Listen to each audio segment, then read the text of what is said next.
está ouvindo ao Laços Podcast.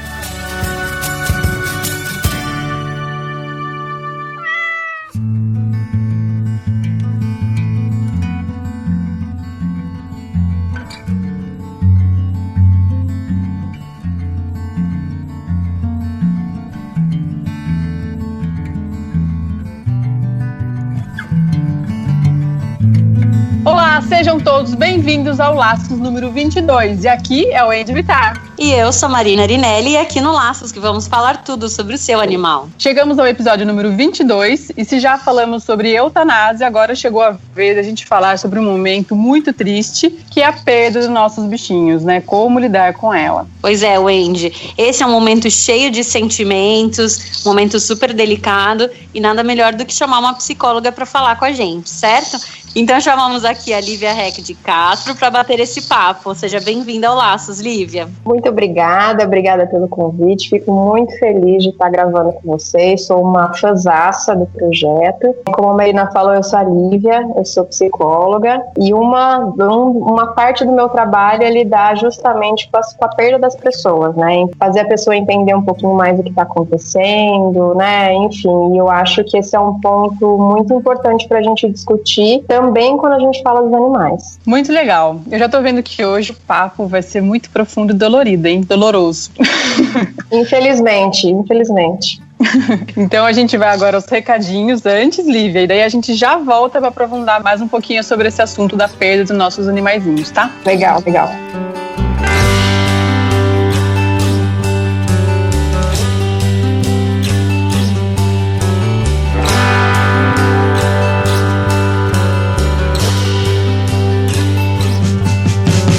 Senhoras e senhores, lembrando que em agosto a gente terá a Pet South America, que acontecerá nos dias 15 e 17 lá na São Paulo Expo, na cidade de São Paulo. A Pets é sem dúvida a principal feira internacional de produtos e serviços para a linha pet veterinária na América Latina. Além de reunir toda a indústria, fornecedores, fabricantes, distribuidores, os principais compradores desse segmento, o Laços estará lá para ver o que tem de novidade. Será muito legal encontrar uns ouvintes lá, não é não, Andy? Nem me fale, ia ser muito legal. Então anota na sua agenda e não esquece, 15 e 17 de agosto, hein? Tá chegando. São Paulo Expo tem a Pet South America. Faça seu cadastro, o link tá aqui no post desse podcast. E sabe, Wendy, que esse setor pet não para. Além das novidades da indústria que a Petsa nos mostrará em agosto, em setembro a gente também tem evento, que é a VetMax 2017. E a VetMax 2017 é um ciclo completíssimo de estudos do curso de medicina veterinária, né, Marina? Lá a gente terá palestras e cursos com os profissionais mais renomados da área. E eu tô super animada para esses cursos, até porque eu mesmo vou dar um curso na VetMax 2017. Então tem muita novidade. Se você tiver interesse, clica no banner que está no post desse podcast e se inscreve. Gente de fora também pode. As inscrições são gratuitas e as vagas são limitadas. Não perde tempo. Vai ser do dia 13 ao dia 16 de setembro de 2017, lá na Faculdade Max Planck, em Indaiatuba. E mais uma vez, a gente está aqui para agradecer as pessoas que apoiam o Laços e nos ajudam a fazer esse projeto sair do papel. A Fernanda Siqueira, o Luiz Henrique Garavelho Filho e a Maria das Graças Salles. São nossos padrinhos lá no Padrim. padrim.com/Laços Podcast. Você também pode entrar lá e contribuir mensalmente com o Laços. E se você está escutando e não sabe o que é o Padrim ou o que é ser um padrinho do Laços, eu vou explicar. Manda bala! Manda bala! Pronto!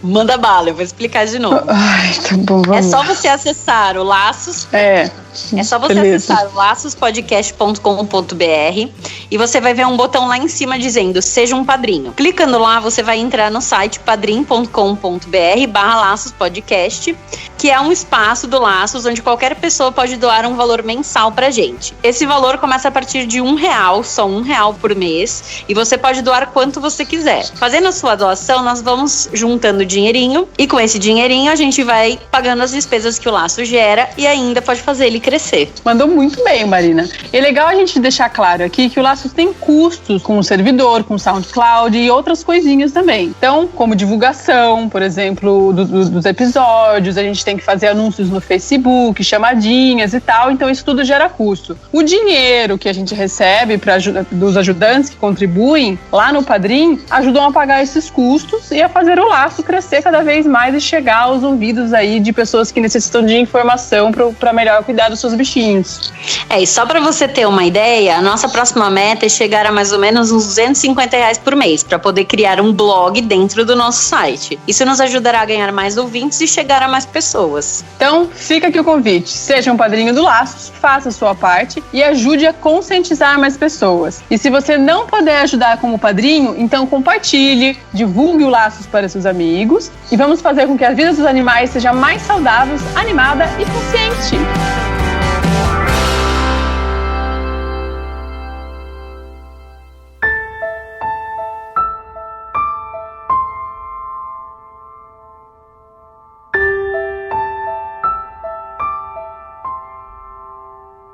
Bom, então vamos começar esse papo de hoje. Lívia, eu queria que você entrasse um pouco no assunto dessa humanização dos animais hoje em dia, dele fazer parte da família.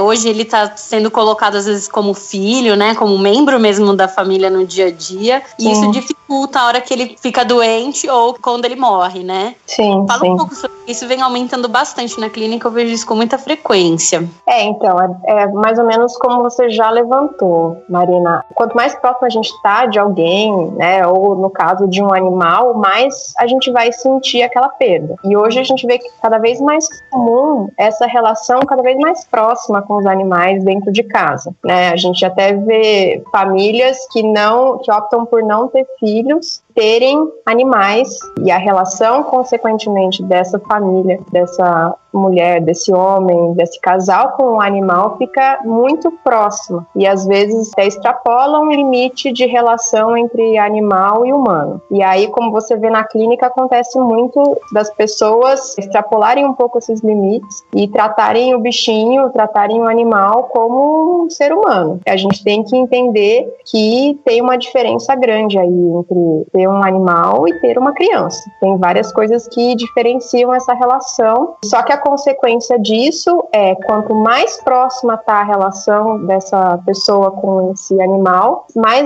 essa pessoa vai sentir no momento da perda desse animal. E, como eu falei, isso tem cada vez acontecido mais nas famílias, né? Por isso que a gente tem que cuidar. E eu acho que você, enquanto veterinária, deve observar muito isso, deve ter que até mediar algumas situações nesse sentido, né? É bem complicado pra gente, né? Porque a gente não tem essa matéria na faculdade para saber lidar com a perda, de saber falar pro proprietário, então é tudo muito intuitivo, acho que até deveria ter. E uma coisa também difícil é que a gente transporta esse sentimento pro animal, o veterinário acaba se apegando um pouco também, né? Sim, não tem como não se apegar. Não tem como. Mas assim, quando você vê que é um proprietário muito ligado, é difícil até às vezes você explicar que às vezes o animal morre de velhice, mas ele tem 30 anos, né? Então assim, vive menos, não tem como ter a mesma coisa com uma criança que você espere que viva mais que você, né? Então é muito delicado de fazer a pessoa, durante o processo às vezes de doença, entender que isso vai chegar a um fim, né? Sim.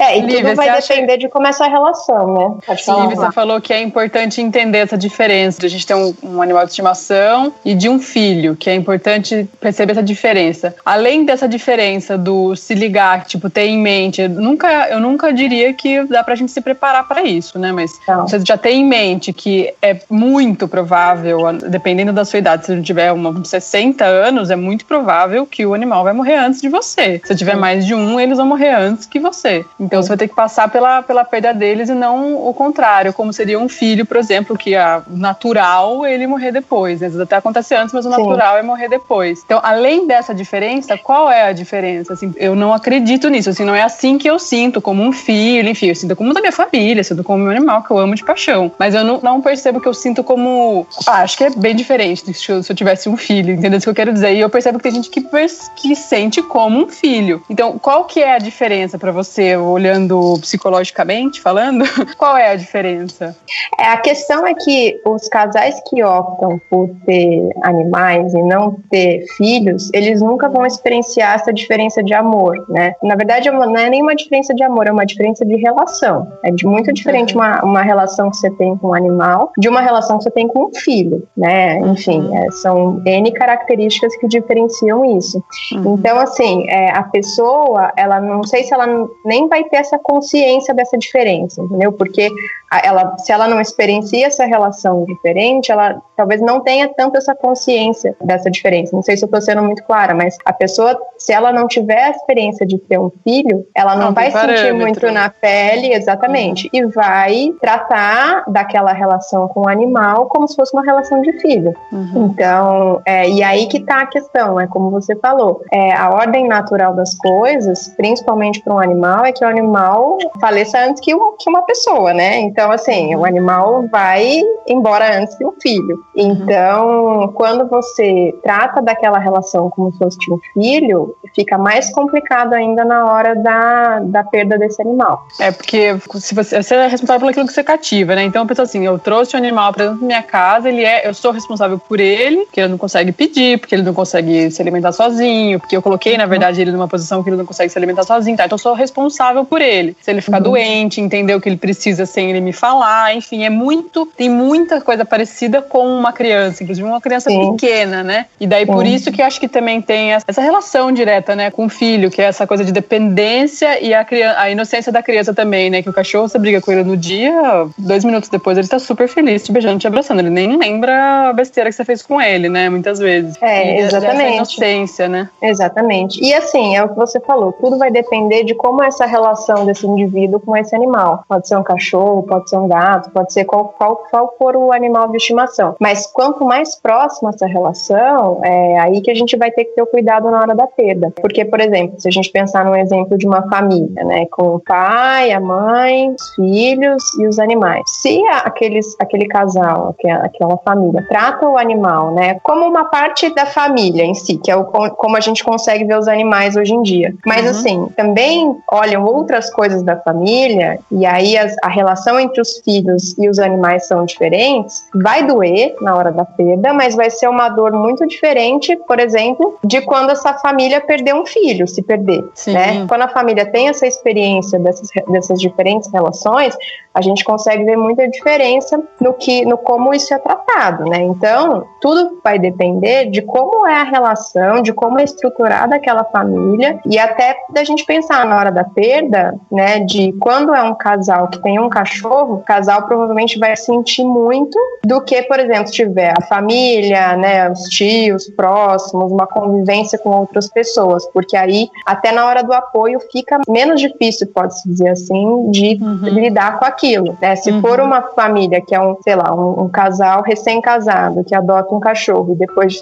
15 anos perde esse cachorro e não tem filhos, se a gente puder medir, o que é muito difícil, mas se a gente puder, de alguma forma, mensurar, eles vão sentir muito mais, né? Porque aquela relação, ela se tornou muito mais próxima, né? Aquela relação, e assim, como não tem outras coisas nesse momento para dar esse apoio, para dividir, né, essa dor, vai sentir muito mais, né? É porque, assim, quando a gente vê, eu sou curiosa, acabo dando uma lida nesses assuntos de vez em quando. E eu sei que o ser humano, ele passa por alguns processos quando um ente querido, vamos falar assim, seja uma pessoa ou um animal, passa por um processo de doença e que pode levar à morte, ou que acaba levando à morte. Existem alguns processos que o ser humano passa, né, que são naturais. Isso.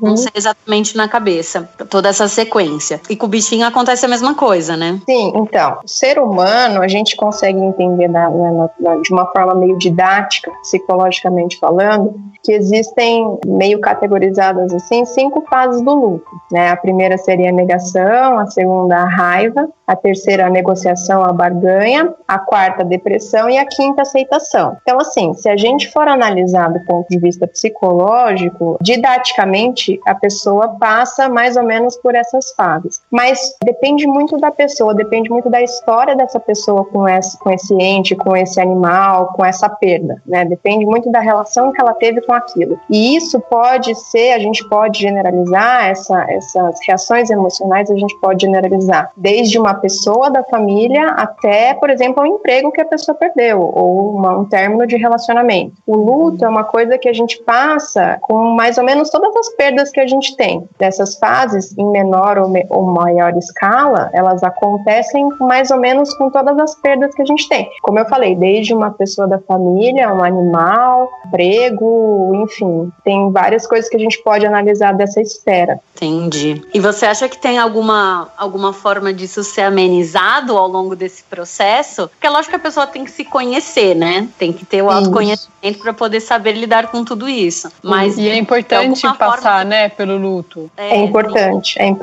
Uhum. É isso que eu ia dizer.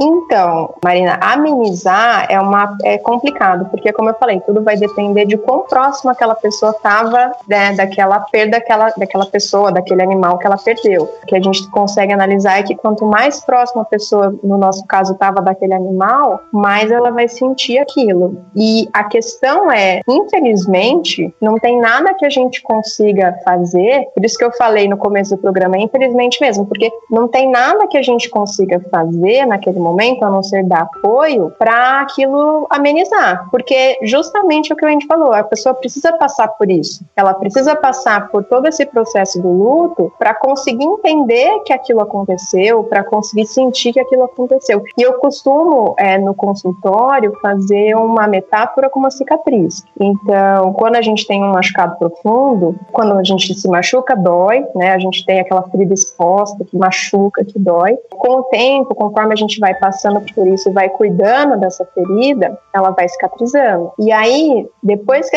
essa ferida cicatriza, a gente olha para ela e a gente lembra do machucado. Não é que a gente esquece, não é que a gente esquece daquilo, daquela pessoa, daquele animal que passou pela nossa vida. Mas a gente não dói mais tanto quanto doeu quando machucou, sabe? Então é uma metáfora que eu costumo fazer quando tem essa questão de perda ou quando a pessoa passa por uma perda. É como se fosse uma cicatriz. No final, quando ela cicatriza, a gente olha para ela e a gente lembra daquilo, mas não dói mais tanto quanto doeu quando a pessoa perdeu a pessoa ou o animal. É, claro. O luto, de uma forma geral, ele pode ser entendido como uma quebra da relação com a pessoa, né? Então, esse luto, ele pode ser vindo de uma quebra abrupta, por exemplo, dando exemplo aqui de um animal que foge atropelado e, infelizmente, vem a falecer. Quando tem uma quebra abrupta dessa relação com esse animal, é um processo de luto, em geral, um pouco mais difícil do que quando esse animal passa por uma doença terminal que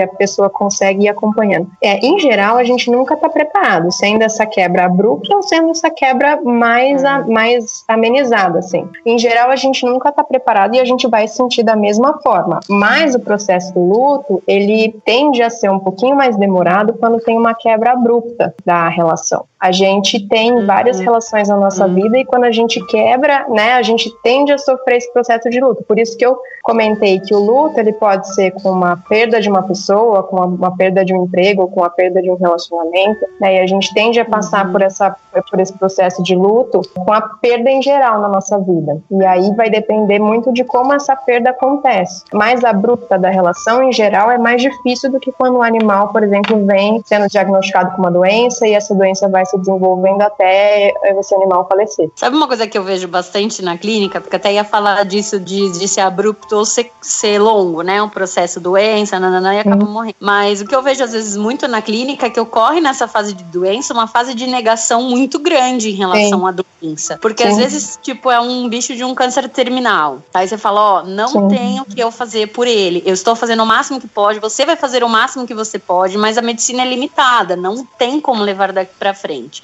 Então você vai levar ele qualidade de vida que ele tiver e a hora que chegar a horinha dele, ele vai embora. E muitas vezes eu vejo assim, o animal vem passando por todo esse processo de muito tempo, e daí depois quando morre a pessoa fala, nossa, mas ele estava bem, por que ele morreu? Morreu porque estava no processo de doença há muito tempo, que às vezes é problema no coração, qualquer outra coisa, né? Assim, falei, o câncer acho que é um pouco até mais fácil de entender, mas às vezes doença crônica, a pessoa não consegue aceitar que morreu daquilo. É um processo de negação ao longo da doença. E é difícil pra gente lidar com isso, porque, tipo, era meio que óbvio, né?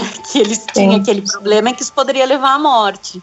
Isso é uma fase meio natural do luto, né? O processo de negação é uma das fases que a gente consegue entender do luto. Mas mesmo durante a doença? Mesmo durante a doença, porque a pessoa já começa a experienciar, quando ela tem a notícia, por exemplo, tem gente que já vai experienciar como processo de luto. Tudo vai depender da pessoa, isso é muito variável. O jeito que a gente estuda é um jeito meio em geral das coisas da forma que acontece, mas a gente tem que analisar caso a caso. Então, por exemplo, se uma pessoa tende a reagir dessa forma de negar, outra pessoa, por exemplo, tende a reagir de uma forma ao contrário, de tentar fazer tudo que ela pode, buscar outros tratamentos, buscar outras opiniões de outros veterinários para buscar alguma coisa para fazer com aquilo. Outra pessoa, por exemplo, como você falou, pode negar, pode, isso não está acontecendo comigo, ou enfim, até vir uma negação com sentimento de frustração, nossa, por que comigo, por que com meu bichinho e tal. Então, tudo vai depender da pessoa, do jeito, a história que aquela pessoa tem. E, em geral, as pessoas passam por um processo de luto, mais ou menos do jeito que elas aprenderam a sentir aquilo. É meio sem consciência, assim, sem perceber, mas se a pessoa aprendeu a sentir aquilo quando vai perder ou quando tem a ameaça de perder, ela reproduz isso, seja para um animal, seja para uma pessoa da família e tal. Então, a tendência dessa pessoa reagir dessa mesma forma quando perder alguém da família é muito grande. E aí, assim, a gente tem que analisar caso a caso. Tem jeitos e jeitos de reagir àquilo. E, em geral, essas fases, elas acontecem assim, mas elas podem variar muito de como a pessoa teve a história dela de vida, sabe? Você acha que por ser, diferencia, assim, piora, vamos dizer, no fato de ser, quando é criança, eu acho também, né, quando é um ser totalmente dependente, né, ou criança, ou quando é um velhinho que morre na família, ou quando é um animal que daí tá sobre sua guarda, né, sobre seus cuidados. O sentimento de culpa, porque um animal, ele tá totalmente depende totalmente de você, assim como um velhinho, assim como uma criança, só que ainda assim, uma criança e um velhinho, geralmente existem outros envolvidos, né, então tem os irmãos, às vezes tem pai, geralmente, lógico que não é sempre assim, mas geralmente tem outros seres, outras pessoas envolvidas. E quando é o cachorro, o gatinho, enfim, um animal de estimação, geralmente ele tem uma pessoa, uma ou mais pessoas podem cuidar, mas tem um dono. Sim, geralmente, né, tem uma referência, assim, tem uma referência, né? Em geral, aquela referência em geral, aquela referência é a pessoa que mais vai sentir aquela perda. Porque essa pessoa é a referência porque ela é mais, se a gente for analisar dessa forma, é a pessoa que mais se relaciona com aquele bichinho. Então, ela chega em casa, é ela que dá comida, ela chega em casa, é ela que vai cuidar, limpar, enfim, ela que leva pra dar banho, ela que leva pra dar as mais presente ali, né? É mais presente. Então, aquela relação, se a gente puder nomear assim, é muito mais intensa do que as outras pessoas. Então, em geral, aquela pessoa que é a referência é a que mais vai sentir, né? E aí ela passa por todos esses processos, em geral, mais intensos do que as outras pessoas, né? Então, sim, em geral, a pessoa que é a referência, como ela tem uma relação muito mais intensa, ela que vai mais sentir a falta daquele animal. Então, mas acha que a culpa é maior? Tipo, por ser no caso, quando é animal, não sei se você já conseguiu analisar isso, que a culpa é maior, porque eu sempre, vamos supor, eu já perdi entes muito próximos e já perdi animais de estimação. São dores totalmente diferentes, situações totalmente diferentes. Sim. Mas quando existem várias culpas. Eu devia ter falado aquilo, eu devia ter feito aquilo, eu devia ter demonstrado isso pra ele, pra ela, tal. A gente sempre tem essas culpas, né? Esses mini traumas, eu chamo. Sim. Agora, essa é uma outra fase do luto, Wendy. Isso é o que a gente chama de negociação, o barganha. Quando a gente perde alguém, a gente fala assim, nossa, mas se eu tivesse feito tal coisa, se eu pudesse ter feito tal coisa, né? Então, entendi. Essa é uma das fases do luto. E aí vai variar de pessoa para pessoa. Tem pessoa que passa mais por essa fase, fica um pouco mais nessa fase, e tem pessoas que passam menos por essa fase e entendem que fizeram tudo que poderiam ter feito, sabe? Então, a gente entende como uma das fases do luto, quando a gente começa a tentar pensar em coisas que poderiam ter sido feitas, e aí, em geral, vem um sentimento de culpa junto, né? É muito difícil de separar. Em geral, quando a gente tá nessa fase do luto, vem um sentimento de frustração grande, do tipo, nossa, o que eu poderia ter feito de diferente para evitar essa perda? Acho que depende um pouco de quanto a pessoa lutou com aquela doença para passar esse processo, né? Tem gente que luta, nossa, eu levei não sei aonde no hospital, fiz isso, fiz aquilo, né? Acho que esse processo talvez seja um pouco mais curto, né? Depende muito. Ou senão, se é uma pessoa que tem uma história de vida que tende a fazer tudo e mais um pouco, ela também pode sentir mais, porque ela falou, não, mas eu poderia ter feito, poderia ter, sei lá, mandado para os Estados Unidos, que tem um cara que é especialista nisso, sabe? Não tem muito limite para isso. Depende muito de como a pessoa aprende na vida dela a sentir essas coisas, sabe? Tudo na nossa vida é uma relação de aprendizado. E isso vai depender de como a pessoa experiencia, como ela teve a história de vida dela, como ela teve outras histórias de perda. Então, por isso que a gente fala, a gente separa didaticamente o luto e as fases do luto, mas isso varia muito de pessoa para pessoa, de história para história, sabe? Então, a gente consegue entender mais ou menos o que é o luto e mais ou menos como é que a pessoa experiencia aquela perda, mas varia muito. Quando a gente pensa nisso, nessa fase do luto, em geral, a gente tem um sentimento de frustração muito grande, e isso é bem difícil. É bem difícil, porque é uma fase antes da aceitação. Então, a pessoa passa a pensar, nossa, o que eu poderia ter feito para evitar isso? E daí, depois dessa fase, em geral, vem uma fase de depressão e depois de aceitação. De entender que a morte chega para todos, né? De entender, exatamente. Essa fase é uma fase que meio que a pessoa entende que, não, eu fiz tudo que eu poderia ter feito, e aí a pessoa passa a aceitar um pouco mais essa perda. E aí fecha um pouco a cicatriz. Ela vai olhar, vai lembrar daquilo, né? Vai sentir ainda, mas não dói tanto como aconteceu, sabe?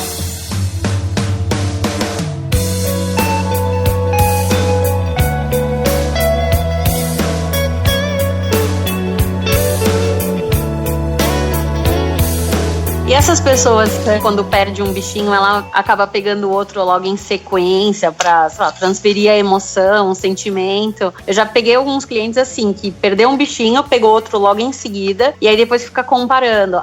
Porque o outro cachorro fazia isso, esse cachorro não faz. E aí eu vejo uma transferência muito grande. Eu tento, lógico, dentro do consultório da minha maneira limitada, falar, mas ele é outro ser, né? Ele não é o mesmo. Tente entender que, né, o outro vai ser sempre guardado no seu coração, mas esse é diferente. Sim. Eu vejo isso com bastante frequência, ainda mais que um bicho você pega outro com muita facilidade, né? Igual um filho que você perde, aí você vai demorar pra ter outro, ou talvez nem tenha.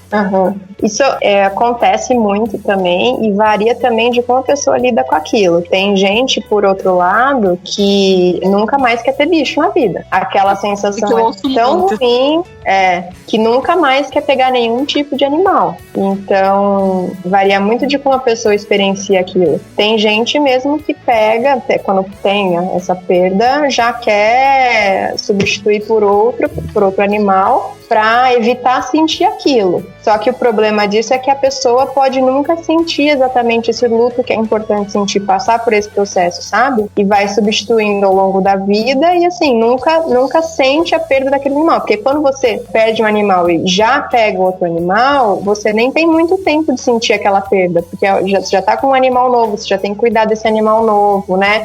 E aí, a consequência, digamos assim, ruim disso é que a pessoa pode nunca passar por esse processo de luto, que é importante para o crescimento, entre aspas, psicológico dela, sabe? Para entender essa perda.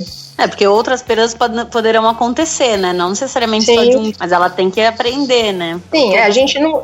É difícil de julgar, assim, mas em geral é o jeito que a pessoa tem de lidar com aquilo. A pessoa pode ter um processo de luto muito curto e já conseguir, né, se relacionar de uma forma diferente com outro animal. Mas, em geral, o que acontece é o que você disse. A pessoa pega outro animal, não experiencia o luto, que é importante, e aí fica comparando o animal com que ela perdeu e tal. E isso, do ponto de vista psicológico, é perigoso, porque a pessoa nunca para sentir aquilo. Ela evita sentir. E eu acho uma coisa natural, porque sentir isso do luto é muito difícil. E é isso que eu tento parar para as pessoas entenderem. É muito difícil você perder alguma coisa. Principalmente uma coisa que você tem uma relação tão forte, né? Por exemplo, um animal. Então, assim, é natural do ser humano querer evitar passar por esse processo de luto, porque é doloroso. Mas é um processo que é importante passar. É importante você entender o que aconteceu, é importante você passar por aquilo, por mais que não seja fácil. Ai, muito difícil isso. Eu tô aqui com a minha garganta amarrada. É muito difícil. E assim, quando a gente tem alguém na família que perde, ou alguém próximo que perde,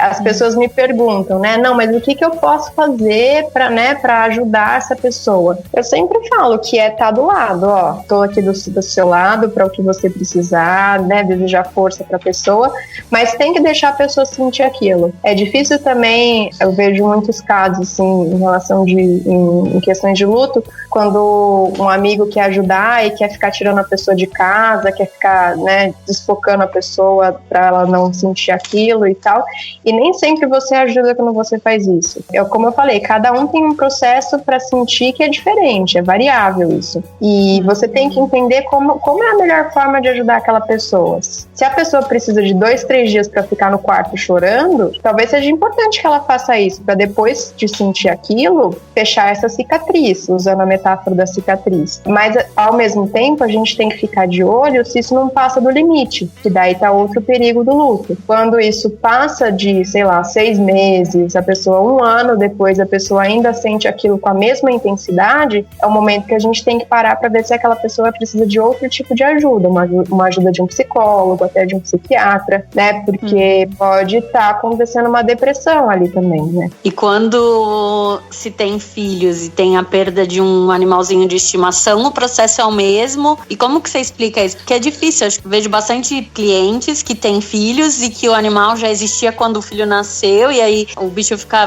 velho quando a criança fica maior, 10, 12 anos, e aí passa por essa perda que às vezes é muito difícil para a criança. Você tem alguma dica de pais ajudarem os filhos a passarem, ou tem que respeitar esse limite e deixar ele passar por todo o processo? Eu acho que é respeitar, mas também conversar sobre isso. Muitos pais têm dificuldade, por ser um assunto difícil, por ser um assunto dolorido, muitos pais têm dificuldade de conversar. E o máximo que der, o importante é abrir um diálogo para aquela criança, aquele pré-adolescente, explicar o que ele está sentindo, dividir aquele sentimento. Se o pai não se sentir confortável com isso, se for o caso, procurar a ajuda de um psicólogo, para a pessoa, para aquela criança também ter a oportunidade de entender o que aconteceu, né? E não deixar isso passar e de repente mais para frente ela sentir de uma outra forma, ou ela sentir de uma forma maior do que deveria. Então, o processo de luto pode acontecer para todas as pessoas, inclusive para as crianças. Quanto mais você puder abrir um diálogo para quando essa criança conseguir falar, ela conseguir expor o que ela está sentindo, melhor, porque aí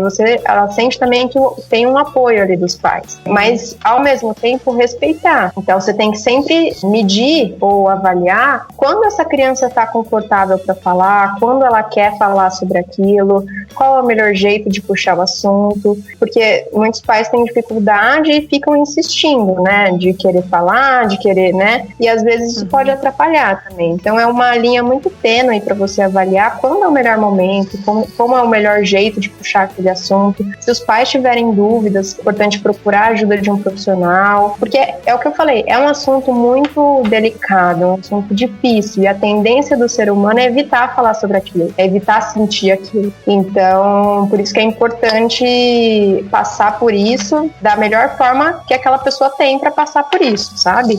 E não mentir, né? Porque às vezes... E não mentir. Eu escuto os pais falando, ele foi morar num sítio. Eu dei ele embora. Mas você deve ter falado a verdade pra criança. Verdade. Passar por esse processo. Isso. É você dar oportunidade para aquela criança aprender com aquilo também. Não é fácil, não é gostoso passar por isso. Mas quando você dá oportunidade, e você não precisa, né, falar de um jeito rude com a criança, falar de um jeito... difícil com aquela criança, mas você pode explicar as coisas de um jeito muito delicado, mas que a criança também tem a oportunidade de passar por aquilo para ela se desenvolver, porque o que acontece quando os pais evitam que a criança passe por aquilo? Ela, necessariamente ao longo da nossa vida, a gente vai passar por perdas, isso como eu falei, com um emprego, com uma pessoa da família, com um animal, e quando você não dá oportunidade para aquela criança sentir aquilo e aprender com aquilo, ela vai aprender de uma forma forma, se a gente pode dizer assim, pior e mais profunda mais para frente. Então, por isso que é importante não poupar a criança de sentir aquilo nesse sentido de oportunizar o aprendizado em relação ao luto. É como eu falei, você não vai jogar na cara da criança, você não vai falar de um jeito difícil, você vai falar de um jeito delicado, mas que ela também tenha a oportunidade de aprender com aquilo. A gente estava falando um pouco sobre essas pessoas que às vezes até extrapolam um pouco, né, esse sentimento.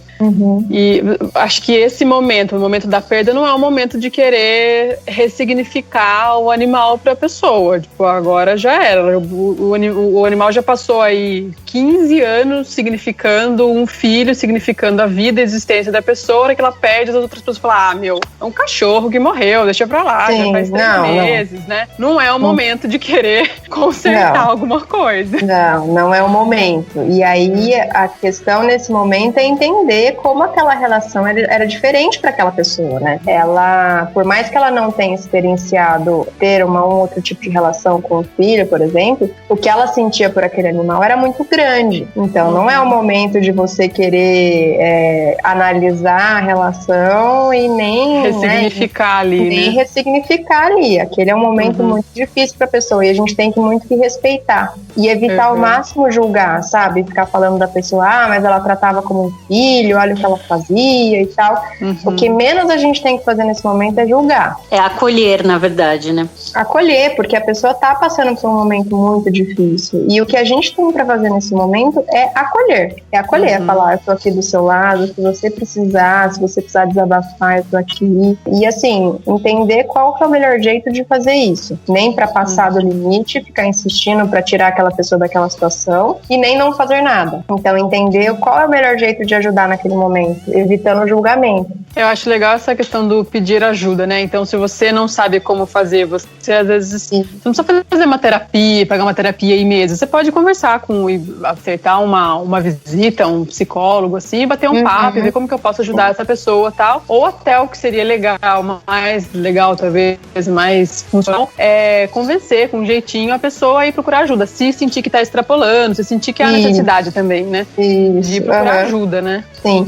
Tudo a gente tem que analisar no contexto daquela pessoa. Então, se chega uma pessoa para mim no consultório com todas as características de uma pessoa depressiva e ela acabou de perder um animal, acabou de perder uma pessoa querida, eu não vou diagnosticá-la com depressão, porque aquilo faz sentido ela tá passando por aquilo, sabe? Faz sentido ela tá daquele jeito. Tudo a gente tem que analisar funcionalmente, no contexto daquela pessoa. Agora, se ela me procura depois de 1 ano, com os mesmos sentimentos, nas mesmas intensidades, aí eu já vou avaliar com mais cuidado, né?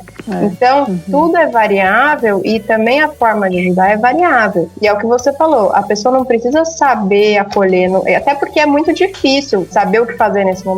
Mas se a pessoa não tiver condições, também estiver passando por aquilo da mesma forma, né? Por exemplo, se um casal perde um animal que eles gostam muito e os dois estão passando por aquilo, os dois vão se apoiar, mas vai ser muito difícil um querer acolher o outro, né? Porque os dois estão passando por aquilo. Então, nada melhor do que pedir ajuda e reconhecer, sabe? Não querer ficar evitando passar por aquilo, não querer evitar passar. Por mais natural que seja você não querer sentir aquilo porque é dolorido, tem que passar, tem que sentir, infelizmente, tem que passar por aquilo por um processo natural, psicológico, de você entender aquela perda, de você lidar com aquela perda. É interessante isso que você falou do casal, que provavelmente não vai conseguir apoiar o outro, né? Os dois estão passando por aquilo, sabe? Isso. E os dois têm que entender, os dois vão ter que entender. Não adianta, assim, os dois, por mais que sejam um casal que convivem há muito tempo, os dois têm histórias diferentes de lidar com aquela perda. Pode ser que um passe por um processo de luto menor que o outro, mas os dois têm que reconhecer que talvez um não consiga ajudar o outro, sabe? E a questão é reconhecer, é pedir ajuda, é conversar com outras pessoas, conversar com a família, conversar com os amigos e não evitar passar por aquilo, que eu acho que o evitar passar por aquilo é o mais difícil, é o mais complicado, sabe? Não passar por aquilo. Muito interessante esse nosso papo, muito dolorido, hein, Marina? Difícil. Infelizmente, acaba às vezes sendo uma rotina pro veterinário, né? A gente não...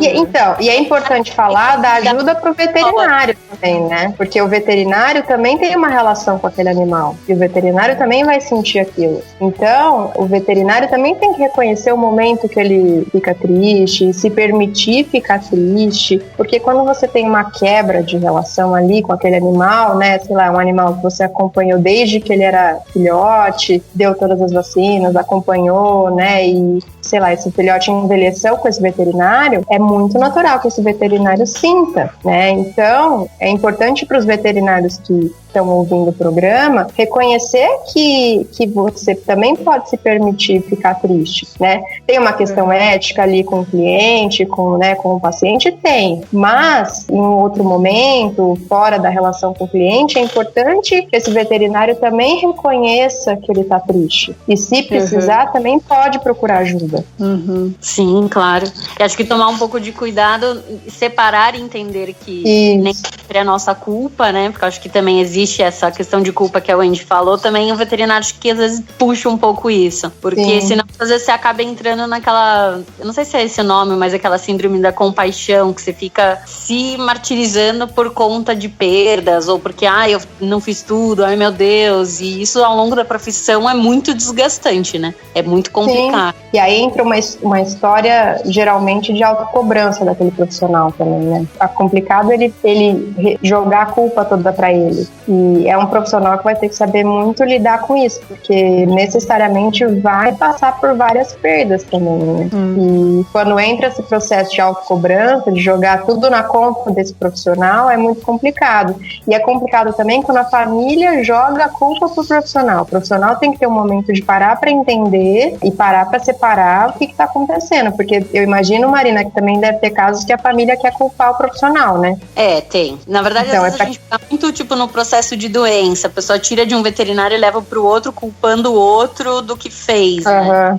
Ele devia ter aquilo. É lógico que às vezes acontece comigo, só que eu não vou saber no final, né? Mas assim, é complicado, porque você tem que ser muito ético, entender aquele processo, abraçar a família. Às vezes é um caso que não tem muita solução.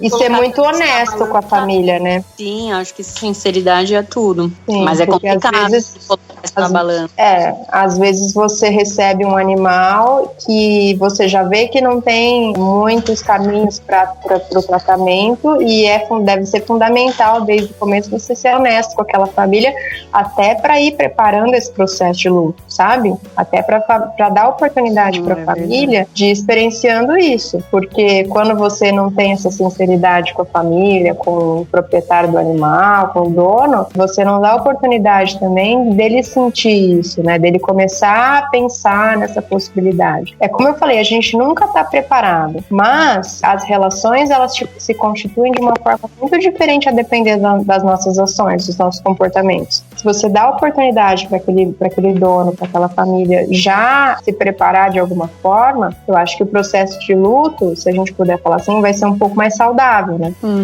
Fácil nunca é, na verdade, né? Não, fácil nunca é.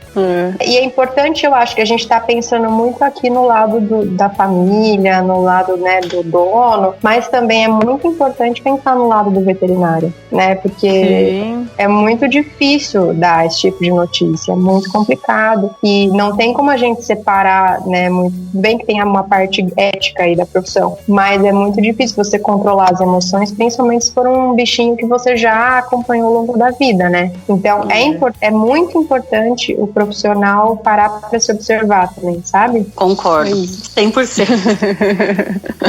E se Marina já vai até marcar um horário, viu, Lívia? Marina já vai marcar um horário aí. Eu e um bando de colega. Eu queria marcar uma terapia coletiva. Vamos fazer um grupo, né?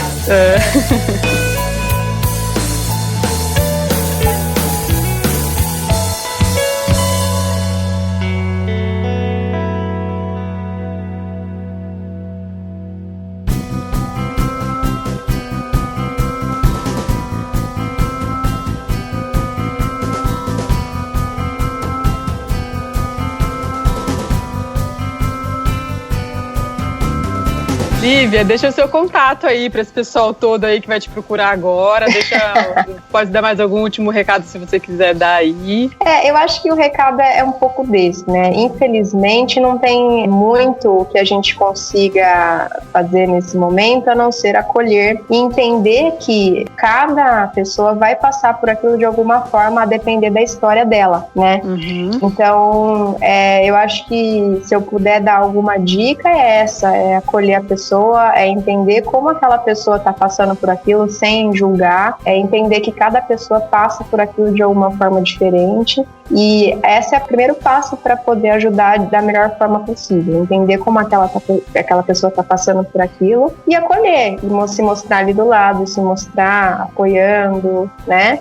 Isso do lado do dono, do animal, e do lado do profissional é isso também, parar para se observar, parar para sentir, para se conhecer, para entender, porque esse profissional passa por situações muito complicadas também, como o momento da notícia, né? Como o momento da perda daquele animal que ele já tem alguma relação. Então, tudo isso tem que ser considerado na hora da gente analisar o luto. E eu acho que quanto mais a gente puder conversar sobre isso, por mais que seja um assunto doloroso, eu acho que a tendência é as pessoas passarem melhor por aquilo, passarem por um processo um pouco mais saudável, um pouco menos dolorido, né? Então, quanto mais as pessoas puderem se sentir à vontade para pedir ajuda quando precisarem, melhor. Quanto mais a gente puder conversar sobre isso, melhor. Eu acho que é um pouco disso também. E me coloco à disposição para a gente continuar batendo um papo sobre isso, para quem precisar, para quem quiser conversar um pouco mais sobre isso.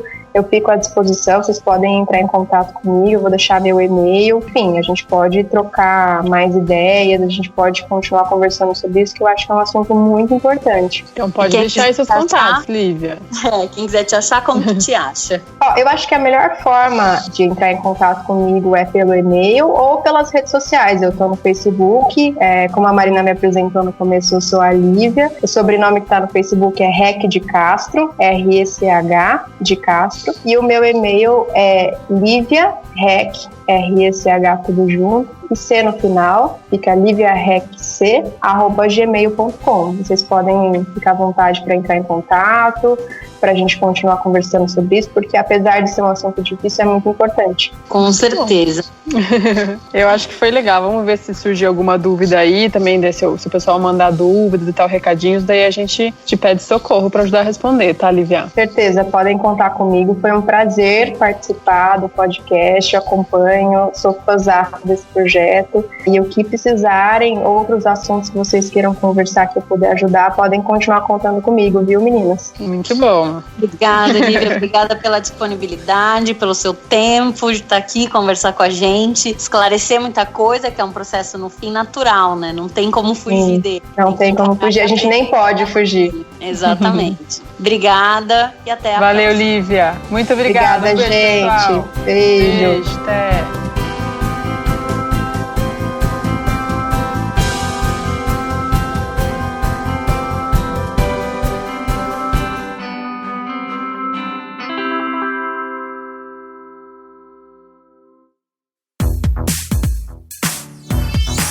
Esse podcast foi editado pela Isso Aí Design. Tudo isso é forma com função. É design estratégico. É isso aí.